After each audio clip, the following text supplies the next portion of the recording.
So how is the job market, in your opinion, going in these days? And what are the things that are affecting, maybe your thoughts around it?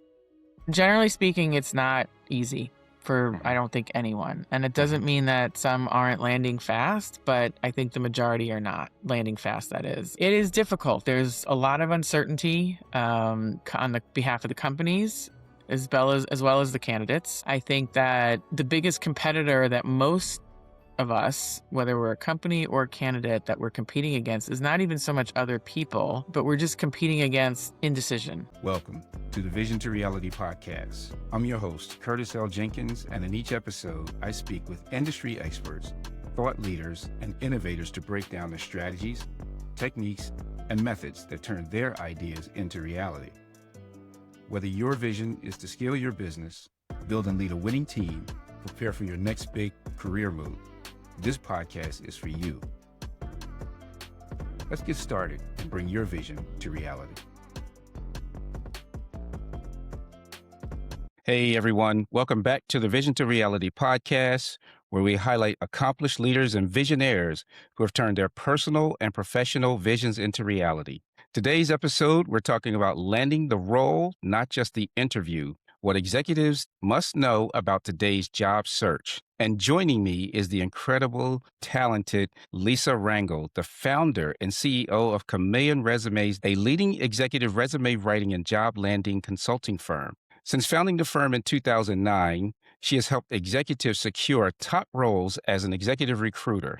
Her expertise has been featured in more than 200 media outlets, including Fortune, Time, CNBC, BBC, Business Insider, Newsweek, Fast Company, and Good Morning America. A proud Cornell University graduate and first-generation college student, Lisa serves on the Presidential Council for Cornell Women and the advisory board of Lex Duo, an agentic AI firm serving the recruiting industry. Wow. Lisa, welcome. Thank you for Thank joining you so us. much, Curtis, for having me. I'm honored to be here.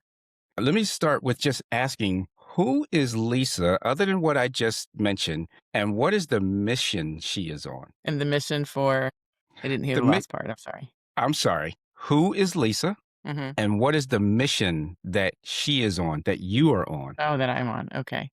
As a person, I am an avid daytime disco person, but I'm a daughter, a wife, a sister, mom. Love my community where I live in New Jersey. And, the mission that I'm on is, it's funny. If I ever retired from my business, I would go do it for free at a nonprofit. I love what I do, and I love the joy of seeing people's faces when they are working, making an income, doing what they love, using that income to propel their families and themselves into the places and levels that they want to be. So I really view my mission as, making the world a better place, like one fulfilling job change at a time. Okay, and what brought you to that reality about who you are and what you've become? How have I come to that, or is that Yes, yes. I I watched I come from a blue collar family, mostly government job type of family. The first one to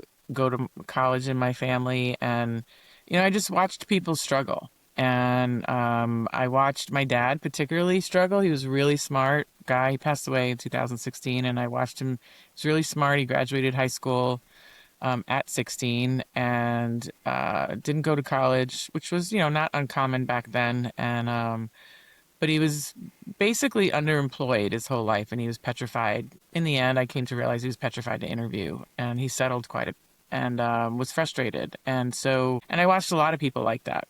It's not like interview coaching was available, in circles like that back in the day. And I see people struggle. I see talented people struggle, and I don't really want that to happen anymore. For me, I had an epiphany in my 20s. I was really good at what I did. I was a hard worker, but I noticed pretty thankfully early on that if people didn't know about what I did, it doesn't matter how hard I worked, and I may not have been seen. And so I realized that I had to learn how to be seen. And that's, I've always been a believer in do the job you want, then you get it. But you also need to promote yourself accordingly. to the right people in order to get it too. It's not just the work. So I think it's a combination of just my upbringing and then just being out in the world, that seeing talented people struggle and how it affects every facet of your being and every aspect of your life when you're not working in a place that makes you happy. I just want to reverse that for people and put them on the right path.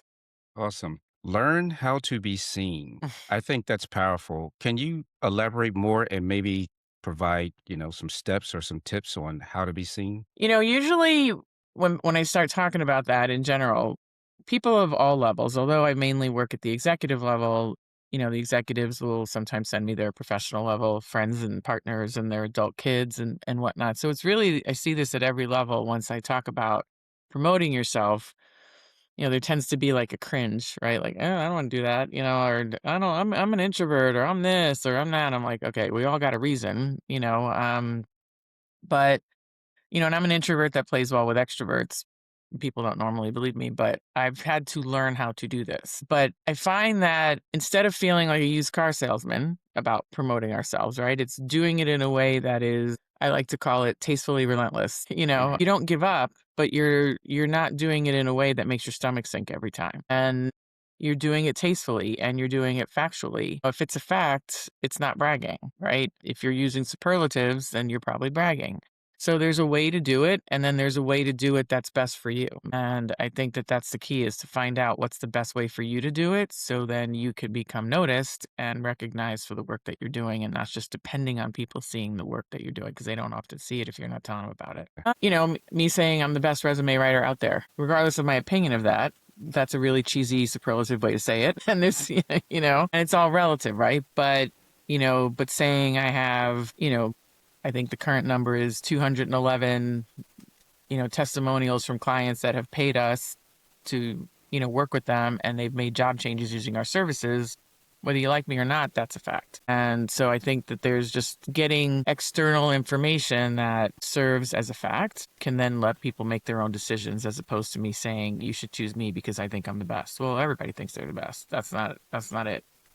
So I think it's about using the facts about you and then being comfortable stating them.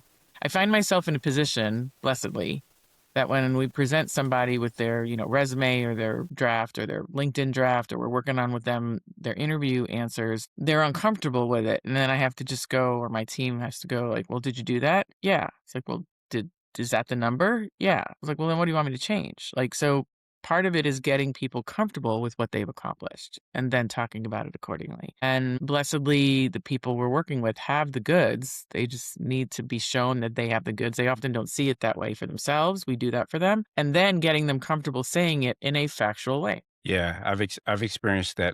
Just trying to help people with being able to present themselves, and the terms that I use is market themselves. Right, I use the 4 P's of marketing. But in essence, what you said was, I got the receipts, right? So you let the work Receipts. kind of speak. That's how the young people say it, right? You got the Yeah, receipts. yeah.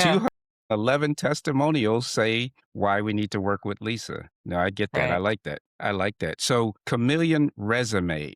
Tell me, why'd you name it that, and help us with what you do around resume writing. So I wish I had a really cool story behind the name. I don't, but the evolution of it was, at the time, it was about 2008, 9, and I had been recruiting for 13 years. A lot of the clients that my company worked with were very, conservative color, conservative, stance, somewhat stodgy in their branding, a lot of maroon, a lot of, navy, a lot of steel gray. I worked in Manhattan, although I oversaw offices in some other states. That's where I was, born and raised, so to speak, in the recruiting world. And I was a little burnt out on all of it. And I found myself laid off in 2009. And I wanted the antithesis of all of the maroon, steel gray and corporate blue type of branding. I wrote resumes for people as a recruiter. I wasn't supposed to. As a third-party recruiter, you're supposed to focus solely on finding jobs and finding people for jobs so you can bill and raise revenue. But anything that was not focused on those tasks took you away from the tasks. But I was really good at it. And I also quickly saw the correlation that if my company client, saw the resume in the right way, my candidate would get an interview, which could lead me to the path of making a fee. So I was good at it. But when I found myself laid off in 2009, the company that I worked for, their second biggest client was Bear Stearns. And so Mm. in New York, and I started writing resumes for people. Everybody needed one in 2009. I liked it. I was good at it. I figured, let me see where this goes. Even though I took some recruiting contract assignments in 2009 and 10, I started writing resumes and just saw where it went, and it basically took off. The name came from the fact that, in the spirit of trying to be really an antithesis of that corporate stodgy, past that I had, to be colorful. And I loved chameleons and geckos. Gecko resumes didn't really have the same ring, so I went with chameleon. And I kind of choose branding colors that were of the career builder, hot jobs, and monsters of the time. I figured I'd piggyback off of their, brand research, and that's how I picked the multiple colors, just which kind of went with the whole chameleon vibe. People have said to me like, "Oh my God, that's so brilliant. It's like, change on the outside, but stay to the core on the inside." And I'm like, it really wasn't that deep, but yeah, we'll go with that. You'll take it, right? Yeah, I'll take it. But that's kind of the evolution of where it came to be. I love it. I love it. So let's talk about evolution. Resumes have evolved. Mm-hmm. Objectives at the top, leading with your education or putting that at the bottom, Right. summaries, and now you got AI participating in this process with people. Where do you see resumes going, and how would we do ourselves as a favor in terms of I'll add that the resume's been, quote, dying since 2000 also, right? Like the Mm. resume's been dead since Monster came on the scene and did a big ad for the Super Bowl in the year 2000, yet Monster is now bankrupt and resumes are still here. So they've certainly changed. They will continue to change. AI is a gift and a challenge to resumes in general. The bottom line is that somebody having to differentiate themselves and sell themselves is never going to go out of style. That may take a different form. People thought resumes were going to die when LinkedIn came on the scene, and now you really need both. Look, there's jobs that will never need a resume, there's professions that will never need a resume, but there's a lot of really structured, entrenched systems that still will very much use a resume to evaluate people. I don't think they're going to go away and I say that with no self-serving element to it. I think that the need to differentiate and market yourself will always be there. It may take different forms, but it will always be there. The positive changes that I think have happened is good resumes now, I think, subscribe to a lot of internet marketing, email marketing, online marketing tactics if they're going to do well. Like, you need to look at what's above the fold, the same way you would look above the fold as a pertinent piece to review a website. I think, subject lines matter the same way titles matter, the same way headlines under LinkedIn profiles matter. So I think if you employ a lot of online marketing elements to writing a resume, because most people are reading them online, that's Mhm. what makes it successful. Looking at where eyes go, white space, making things readable, making sure that you're dragging the eye through the points that you're making on the document, leading with what is interesting to the prospective employer and not what is self-serving to you. Remembering that it's a marketing document and not an obituary, right? It's not documenting every place you've ever been. It's documenting how you're going to help where you want to go. And those elements are what make it successful. Of course, totally. So, for instance, if you look up a website or you have Google results or AI results, it's anything that is on your screen that you see without scrolling. They call the fold basically, once you start scrolling, then the bottom of the screen before you scrolled is essentially the fold. So it's that first impression that you're making without having to scroll. The top third of a resume is basically that. The top of a website is basically that. The headline of somebody and their picture and their background photo on a LinkedIn profile is that.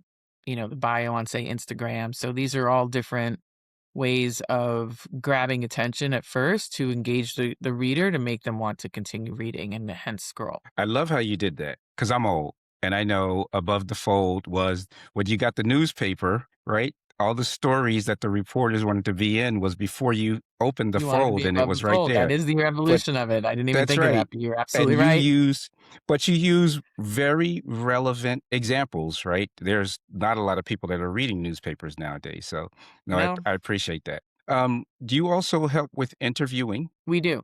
We do. You have to be able to take these stories that are on paper, Mhm. virtual paper, and be able to back them up with the receipts and tell the better stories that, intrigued somebody to want to talk to you in reading the resume. You got to back it up. What are your clients feeding back to you after they have interviews in terms of what they did well, what they might have been challenged with? What are some of those things? And then follow it up with what you want them to do, especially at the challenges. I think the best general feedback that we get from clients is that we've instructed them to approach an interview as if it's two companies evaluating a merger. It's two equals, and it's not Mm. this, subservient to the subordinate, vibe that, you're seeking approval or jumping through a hoop. But when you come to an interview at any level, but especially at the executive level, coming in like you're really exploring if this is a fit as opposed to, do I have all the things that you need and you're putting a stamp of approval on me? That is usually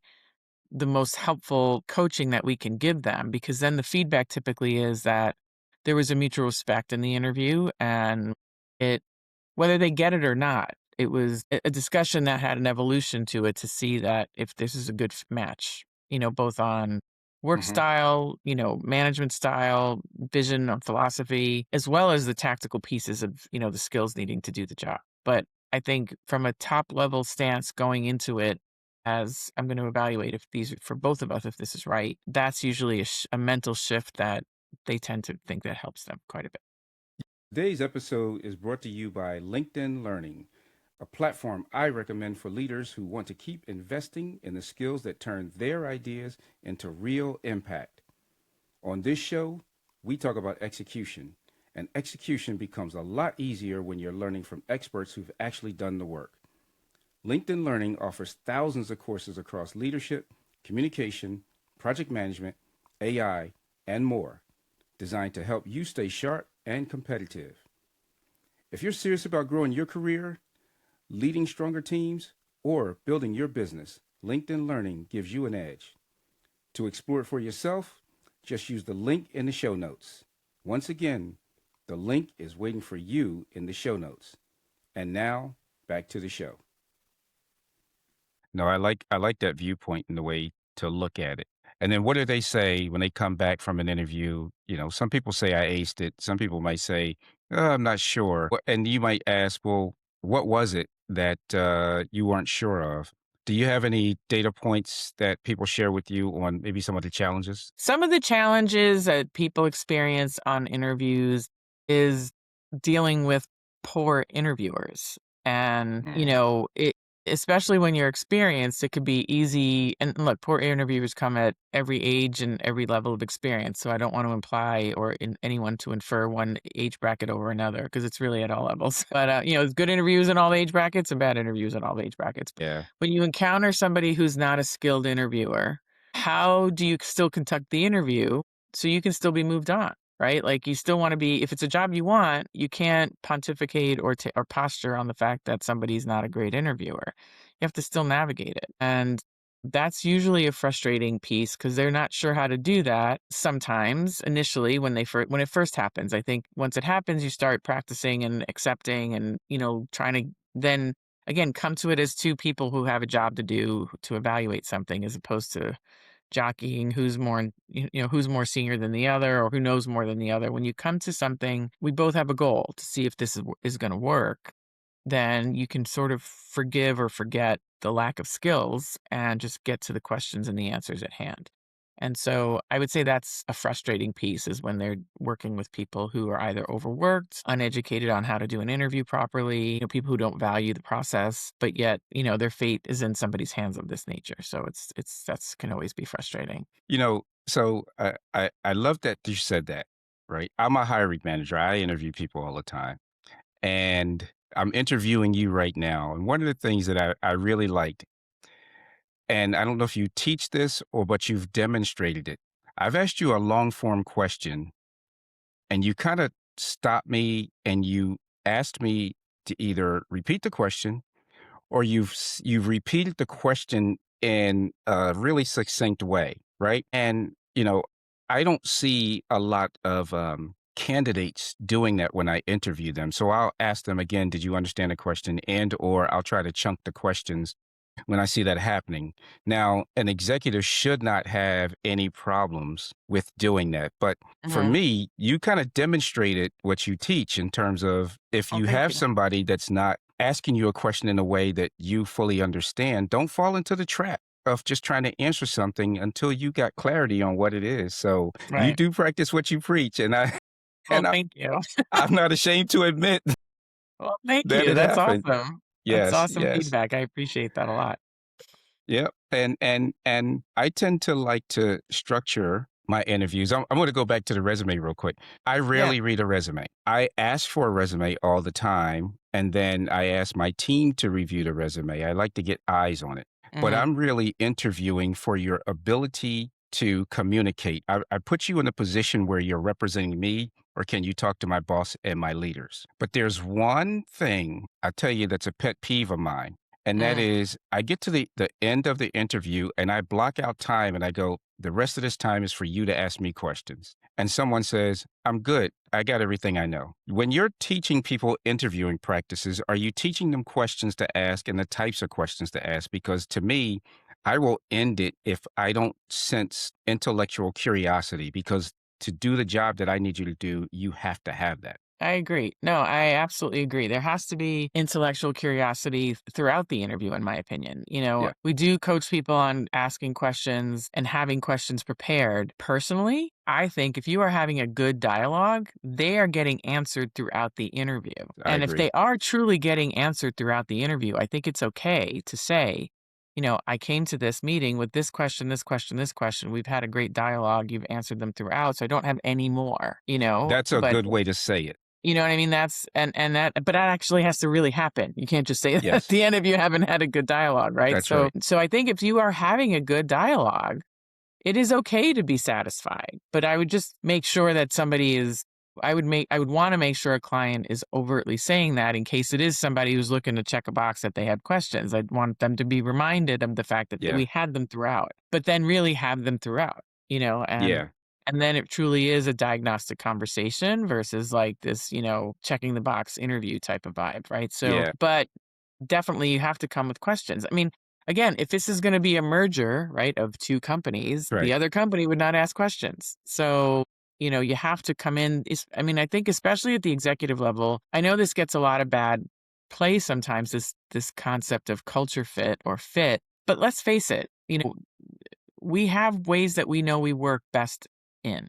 Doesn't mean Yeah, we're not open to different ways, right. but I want to know, what kind of work style, what's the work expectation or the culture, what is it like? And if I'm not a fit, I'm going to know it, or if I'm not willing to do that, I'd rather know up front. So I think you have to come to the table asking questions about, financials, about culture, about when things don't work, when they do work, like just in general, strategy. Why is Yeah, this role open? What are you hoping to have it fix or capitalize on? What would success look like? What's it not going to look like? That all that stuff has to come out no matter who's asking. yeah. No, I like what you said around the bi-directional discussion where questions are being answered. And then at the end, just articulating that, I had a question originally about X, but you kind of answered that in the question in the course of the interview. I really, really like that. And I'll be mindful of that piece. The other way that I am making my judgments, let's just be real. I'm trying to determine if I can bring you in on a team, is the type of questions that you ask. And are those questions relevant to the job, or are you really, really checking a box? So I hire project managers mostly, right? Right. And I'm having a conversation. I want to know about leadership. I want to know about your ability to get things done. I want to know about your ability to negotiate, to have authority over people that you don't have real authority over, and Hmm. then demonstrating to me through that, through your receipts. And when you go, how many platforms of SAP do you have? And you just stop it right there without saying, because in my past, the number of SAP elements kind of helped me with X, Y, and Z. I might even ask, I say, tell me more about the question that you're asking me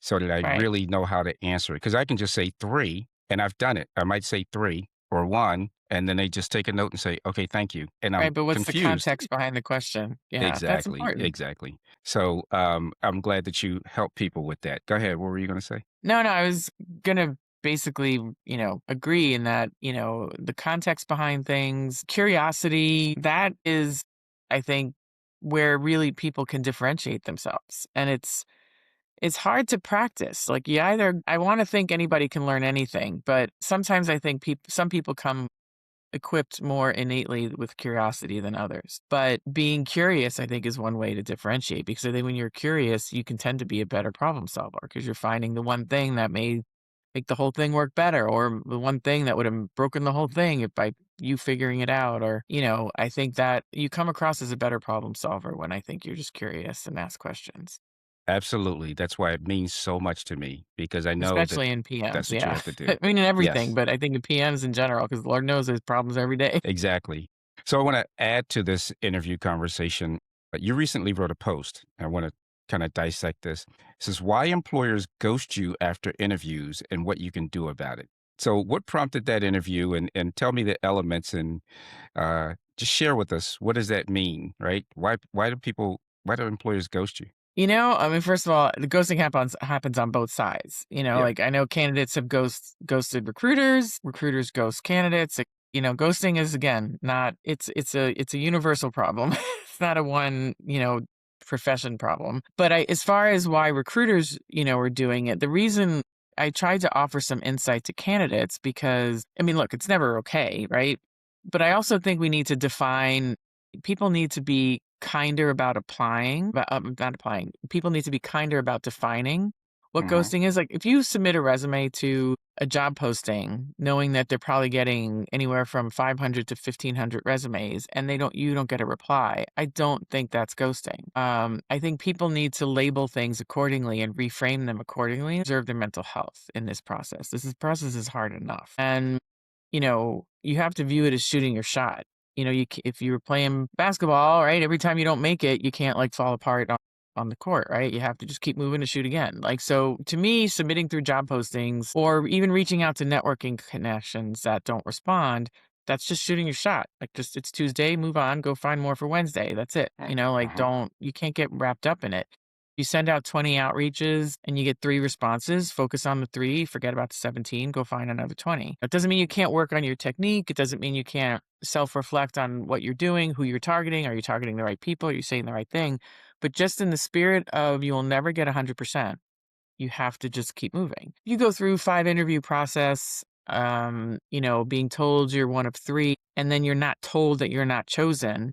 That to me is genuinely ghosting. Never okay. You really need to keep people like in the loop. And I know sometimes recruiters don't want to deliver bad news in case the first choice doesn't work out. But, after 3 weeks, a month, whatever the expectation was of a decision, you need to tell somebody you were the second choice, and that's it. If the first one doesn't work out, you call them back and see what happens, right? But to just keep people on the hook, I just never think is okay. However, as a candidate, all we can do is control our reaction to it. And it Right. doesn't mean we can't be disappointed. It doesn't mean we can't be sad. It doesn't mean we can't be angry. It doesn't mean we can't feel the feelings that we're supposed to feel for something that is completely normal to feel in that set. But it's a poor way of saying it wasn't the right thing for you. And the universe is trying to tell you, although in a poor way, that you got to go do something else, and instead of getting the righteous anger around, they should have told me differently or they should have handled it differently. It's like, okay, yeah, they should have. But the anger around them handling it poorly is only affecting us as the candidate. And that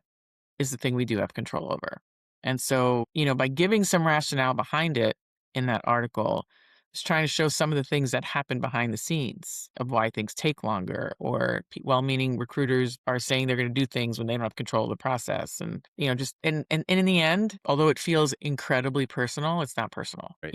In the end, it's not, we hate you, Curtis, so we're going to not tell you that you didn't get the job. Like, that's not happening. You Right. know what I mean? Right. Like, that's Right. never happening. There's some poor decisions that are being made in the process or work habits that are being employed in the process that are leading to the ghosting, but it's never a personal decision to do it. It's usually somebody's mistakes. And in the Got it. end, you're still not getting it. Yeah. So, Yeah. you know, People personalize it very much. Very much so. Glassdoor is a good way to see how people personalize it, right? yeah, definitely. So how is the job market, in your opinion? going in these days? And what are the things that are affecting, maybe your thoughts around it? Generally speaking, it's not easy for, I Hmm. don't think, anyone. And it Hmm. doesn't mean that some aren't landing fast, but I think the majority are not landing fast, that is. It is difficult. There's a lot of uncertainty on the behalf of the companies. As well as the candidates. I think that the biggest competitor that most of us, whether we're a company or a candidate that we're competing against, is not even so much other people, but we're just competing against indecision. I think people are paralyzed by decision. They don't want to make the wrong decision just as much as they want to make the right decision. And if it is not crystal clear that a decision should be made, they tend to wait. So our biggest competitor is, procrastination or indecision. And even when it is crystal clear, now people are suspect of perfect. So I just think that people are in a place of uncertainty and it's just causing a lot of indecision, or people think that more of a process should make the decision safer. And so they're interviewing an inordinate amount of time. And I don't know if that's always the answer either, but there's just a lot of indecision happening. You Mhm. didn't blame the government. You didn't say AI. You didn't say all these other things that people can actually point fingers at, should they feel like it. You went right back to the individual and said, be better at making decisions, and that will improve your chances of securing employment. I think that's what you said. I appreciate that. I mean, I think where that comes from is just I don't like being frustrated every day. I'm not Hmm. saying I'm not frustrated a lot of Right. days, but I can't stay in a place of anger. Like Yeah. I just can't. It's not healthy for me. It's not healthy, period. And I have to always find a way to try to make things work. And I think that there's just got to be a level of acceptance that it is what it is. Like people bring up ageism a lot. And I'm Yes. 55, right? So I'm like, okay, somebody's going to not like me because I'm old. Mm. Okay, then that's on them. I'd rather them tell me ahead of time before I join, right? Or before I align or before I whatever. It's wrong, it's illegal, it's, whatever, but okay, then let me go find my people, right? Mm. And are there things I can do that are not outdated in my behavior? Outdated is not a protected class, right? Being outdated is a legitimate reason to reject us, and I have to own that part. I'm never going to fix ageism. I have to accept it exists. It's never okay, but I have to accept it exists. I can't just go, oh my God, I can't get out of bed today because people are going to think I'm old. It's like, yeah, I'm overwhelmed some days that I'm not on TikTok, like, there's things I'm not doing that, younger people are doing. And, but that doesn't mean in my wheelhouse that I'm not good at what I do.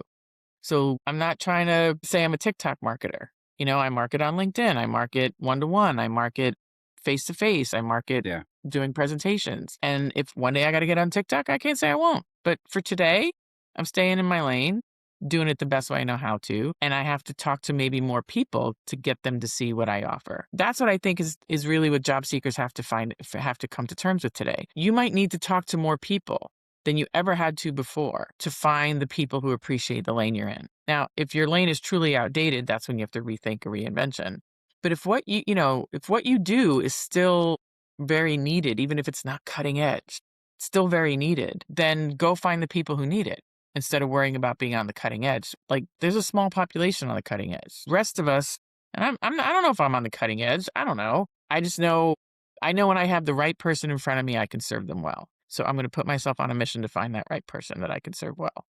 And that's what job seekers have to do. Instead of being rejected or offended by the rejection of people who were never their people, probably in the first place, and shouldn't have been their people in the first place, just go, thank you, universe, and let me go find the people who are my people. But we have had to probably do more of that than we've ever had to before as business owners, as job seekers, and that's what people aren't used to. Hey, I just wanted to take a quick break to say thank you for tuning in to the Vision to Reality podcast. If you're enjoying the show, be sure to hit subscribe so you never miss an episode. And if you're ready to level up your business or career, I've got some great resources for you. To turn your business vision into reality, my book, Vision to Reality, Start Working, Start Living, is available now and filled with strategies to help you bring your goals to life. Plus, the companion Vision to Reality digital workbook is the perfect tool to guide you step by step through the process. You can grab both at curtisljenkins.com. And if you're preparing for your next job search, check out my book, The Only Job Search Book You Will Ever Need. This book uses proven marketing strategies that have been used for over 60 years to help you rise above competition to land your dream job. You can grab your copy at curtisljenkins.com. And I have great news. This book will be updated with a new version that includes recent impacts on the job search process, such as remote work, AI, government policy changes, and much more. Thanks again for listening. Now let's get back to the conversation. Wow. Find your tribe. I love that. Yeah, I mean, that's I gotta obviously not quote my this. line. I did not tag that, but that's what it is, you know? Yeah. No, your line is being outdated is an acceptable form of rejection. It is. It's not I a love protected that. class. I remind Not people all the time. not a protected class. I'm writing that down. I love that. I never, again, this is validating why I have you on this show, because Oh, thank you. I talk to people about ageism all the time, and you gave a different spin on this. This was really Well, good. I also sometimes ask people, I'm like, when you were 30, how many 55-year-olds did you hire? And that, I mean, I've literally, in the years I've been asking that question, I've only had one person definitively, without a hesitation, answer yes, I have. Yeah. How many? Like, the answer is often like, ooh. I'm like, well, you know, doesn't mean it's okay, of course, but maybe they're not sitting there going, I ain't hiring the old lady. They're not sitting there doing that. They're probably intimidated maybe a little bit by you. So how do Yeah. you handle that, right? Right. Or you're trying too hard, so that's a little too much for them. Right? Think about dating, right? Anybody on either sex, right? Either gender, anything, anybody you're trying to court is trying too hard. You're like, oh, it's too much. So it's like we can affect how we put ourselves out there by having like a multi-generational network, you know, like what is important to every generation. As we get older, we have to have younger people in our network. You know, we can't just say like, oh, everybody's younger than me. They don't understand. It's like, well, then that means you're going to be very limited, because at 55, I know most of my bosses are either retiring or not living, right? So like we all have to change, and people hire people they like. So you need more younger people who like you to make this work. And that's a skill we can all learn. And that's not, you know, that's not ageism. Your network is outdated. All right. So one of those excuses people are using, and I'm not even talking about job seekers now, I'm talking about companies, right? Right. They're laying people off because of AI, right? So the AI is the big bag monster right now. And you joined the advisory board of an organization, Lex Duo, an agentic AI firm. Talk to me about what is that? Why did you join the board, and how will this help people? Well, I've been going to recruiting conferences for a number of years, and as an ex-recruiter, just always kept, you know, my network up with recruiters every year. You know, you got to know how it's hiring on the other side, right? You got to know what's happening on the other side. And I've met the CEO a number of years ago at a conference. I think he's great, Mike Wolford. He's awesome. But when he started the company this year, I'm the only resume writer on the board. 43% of the company is owned by recruiters, small investment recruiters. And that to me, and I know most of them, and they know what they're doing. That's why and what's been so eye-opening for me, and it was really more validating eye-opening than like something I learned eye-opening. You know, it's not, you know, for Toy Story, you know, fans out there, it's not like, you know, Claude decides who stays and who goes. It's not this robot that's picking resumes and things. It's almost like it's like Boolean search on like massive steroids. You know, it's sorting things. It's functions. It's helping with appointments. You know, scour the internet looking for people, different names that don't exist in traditional spaces, you know, where you find candidates like LinkedIn Recruiter, and which is, I think, also really important for having an online presence on now, because you do have so many agents that are scraping the internet for publicly available information. And the more you are out there on publicly available sites, you're going to be more discoverable as possibly an option for a recruiter to consider and reach out to. But learning about how it's being applied, how it's not being applied, helps dispel a lot of myths that, you know, I see candidates bring to me. Being on the board, being involved at the board meetings, seeing what they're all doing, it just helps me, I think, really double down on the human interaction of recruiting and of networking and job searching. It's a tool that helps a recruiter be more human in the end. You know, if a recruiter is getting 1,500 resumes through a job posting. There's absolutely no way they can physically go through them all like this Right. without any sort of prioritization or order. And you need tools for that. If you're going to make things more accessible by having an easy apply button, you need to give the people on the other end of it tools to make that easy apply work worth something by having Hmm. it be manageable to work through, to get the Yeah. people out there.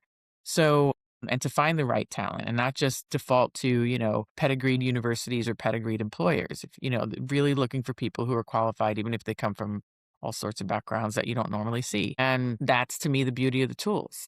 And so having that knowledge, witnessing that knowledge firsthand, I think just helps me be better at my job and help candidates and have our team more informed. Okay.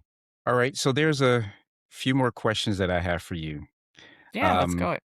so the first one, I'm going to go all the way back to the beginning. Daytime disco? What is Yeah. that? Come on, you just kind of slipped that in there. I can't let that go by. Come on, daytime disco. No, I'm a disco fan. I think I was born in the wrong era. I should have been a teenager during Studio 54, although Yeah. I might be dead if I was, so maybe the universe did it right 'cause I'm still here. But yeah, no, I grew up in, Union City, New Jersey, and the high school dances, the DJs came from New York and played house music, and that's what I grew up on. So I love all that stuff from 70s disco, early 80s house music, that type of stuff. And now, I live in Asbury Park, New Jersey, and they have daytime disco at a lot of the clubs here, like from 2 to 6. And I'm like, that's my speed because I don't want to be out I don't want to start at 10 p.m. So I think it's the greatest invention ever is daytime disco. Oh, And I it's love it. packed. It is packed. It's That's because crazy. people like you and me, we do want to have some fun, but we don't want to be up to 10, eleven, I 12, don't want 1. to be up at 2 in the morning getting home. No, No, no. that's right. So That's yeah, right. it's an awesome thing. It's awesome. Got it. All right. So I traditionally ask these two questions too. So here's the first one. This one's a dig deep. So based off of what you do and what you've accomplished with a lot of people and helping them get through, job search or anything that's helped them, give me an example of one person. You don't have to name names, Right. but something that was really, really profound to you in helping this person. And then it was so impactful that it actually changed. When people ask me these examples, it's always so hard because I never, everybody's so different that even in telling the Yeah. story without names and companies, I never want it to be identifiable. I mean, I had a call this morning with somebody who has not Hmm. landed yet, Hmm. and they said that the one of the most important things that they've learned was the reframe, like the reframing of everything and how it preserves their mental health in going through the job search, which is not easy. And I'm actually thinking of somebody else I just talked to on Monday who took almost 11 months to find something and at a very, very senior level and wound up taking something that wasn't quite at the level that they were at. And, but I reminded them, I said, when you came to me a year ago, it was unexpected that they were losing their job. They thought they were going to retire from there. And I said, your goal was to not disrupt your family's life. I said, you didn't wallow. You hired me immediately after you found out. I said you tackled it and you may have taken something that's less than what you were initially doing. I said, but you've maintained the lives of your kids and you've maintained your, lifestyle and, you still look and that's okay. And I had to remind him that sometimes success is not linear Right. and sometimes success is redefined, right? Yes. And that's, it goes back to the reframe. And, with I talked to this person this morning, it's rejection is maybe the universe telling you that's not the right place. Especially we're so hard chargy. We Yeah. want to make everything work. We're the catalyst. We can make it work. Well, sometimes you shouldn't. And Right. this is the universe's way of telling you, right? Yeah. So I think, and seeing people be able to take that on themselves, and go back and talk to prior clients all the time. And, people from 2, 3 years ago will say, your team shared with me this tactic that I still use today. And that to me is the most rewarding thing is just knowing that I talked to somebody yesterday who literally said, there's a woman who said, it's the reframe, I think is And it may not be this big sexy story, but I'd say that, the reframe in general is really, I Yeah. think, our big impact. When people can do it for themselves, I feel like there's a ripple effect that is amazing. Yep. You're changing the world one person at a time, right? Just helping them get through it. Oh, I love it. So, this has been on the schedule. We were going to talk, and you probably had something in your head around what to expect in terms of, or maybe not. But is there one question that I did not ask you that you hope I did, and that you would provide the answer to? I think you were great, honestly. And Oh, I did thank you. in a good way come with no expectation. I try to not do that. Because I think it makes it more fun. But you asked me about disco, so that's always got major points in my book. I think this has been awesome, Curtis. I think, you're very thoughtful and you have a very interesting way of bringing out the best in your guests. And I hope I did that today. You certainly did, and I appreciate that. So tell us all this listening and watching how we can find you, connect with you, or any promotions you got going on. Tell us more about you. You can always find me on LinkedIn and follow me on LinkedIn under Lisa Rangel. ChameleonResumes.com is our website. And, I would get on our email list. GetDailyCareerTips.com gets you on my email list. I've been putting out a daily email since August 2016. It's insights, it's tips, it's announcing our free trainings that we do twice a month. And it's where to get everything Chameleon and Lisa. So that's the best place to be. Perfect. So we'll be sure to take all your information. We'll make sure we link it in the show notes so that people can find you. I encourage anyone that needs to clear the fog on finding a job, contact Lisa. And your specific niche is mostly executives. It's pretty much at the executive level. We're Okay. somewhat industry and discipline agnostic. There's a few things we don't do. Once I talk to somebody, I can get a vibe if I don't think will be helpful. But basically, if you're of the senior leadership or doing business functions at a corporation around the globe, we can usually help. Got it. All right. Well, look, that's a wrap for this show. I want to thank you, Lisa, for joining and thank everybody for listening. And until next time, I'll see you on the Vision to Reality podcast. Thank you. Thank you so much. That's a wrap on today's episode of the Vision to Reality podcast. A huge thank you to today's guests. You can find all of their contact information in any resources mentioned in the show notes below. Also, can you do me a big favor?